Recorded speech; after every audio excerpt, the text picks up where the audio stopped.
Pasabog at bongga ang pagtatapos ng taong 2024 para sa grupong BINI. Nanguna kasi ang Nation Girl Group sa mga streaming platform na Spotify at YouTube. Sa Spotify, nakamit nila ang number 1 Filipino Female Act, number 1 Filipino Group Act, at number 2 Overall Filipino Act.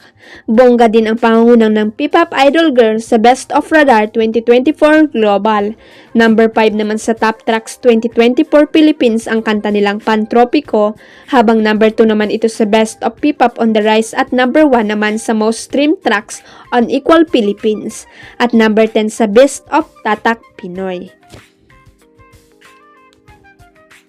Sa YouTube naman ay most viewed music video in the Philippines ang Salamin Salamin, habang nasa number 2 naman ang international song nila na Cherry on Top, at ang lyric video naman ng Salamin Salamin ay nasa ika-8 pwesto. Bongga lang ng BINI dahil talagang hindi sila nagpapakabog. Congratulations BINI! How true ang kumakalat na chikang ng galaete ang kapamilya aktor na si Makoy De Leon nang malamang nagmumumol ang partner na si Elise Susan at kapwa-aktor na si Joshua Garcia. Ayon sa latest episode ng Showbiz Update hosted by RG Diaz, Mama Loy at Ate Merna, namataan raw ang dalawa na nagmumumol noong nagdaang Star Magical Christmas 2024. May rekwento lang sa akin, nagaano katutuod na doon sa ballroom ay nagmumul ang term sa akin na nagmumul, kaya hindi ako makapaniwala na doon nagmumul sa ballroom sina Joshua Garcia at Elise Hoson. Sabi ko parang hindi ko naman makitaan na mayroon silang tendency na magganon, kasi kung ang dalawang tao ay may balak ng kaelihan, dediretso ng kwarto yan, saan ni RG Diaz. Dagdag pa niya, hindi rin naman daw alam nang nagkwento sa kanya kung saan dumiretso sina Elise at Joshua pagkatapos. Ang kaso ito na, yung pangyayaring yun nakarating daw kay Makoy De Leon, ang jowa ni Elise.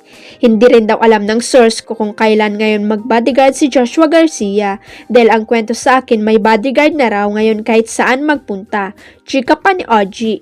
Dagdag pa raw ang rason ng pagkakaroon ng bodyguard ng aktor ay dahil nagalit si Makoy sa kanyang napag-alaman.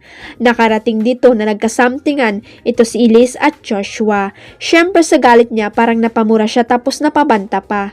Yung the usual na makita ko lang to sasapakin ko ito. Ngunit hindi raw sila sigurado kung yun nga ba talaga ang sinabi ni Makoy at kung doon rin nagsimula ang pagkakaroon ng bodyguard ng aktor.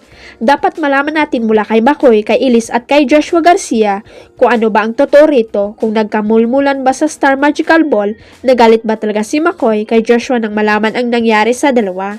Sana naman hindi ito totoo. Kasi ito nga ang sinasabi ko, kung nakainom mo lang problema basta sa tiyan ang punta at wag rito sa ulo. Dapat iniisip nyo ang inyong mga karir, sabi ni OG.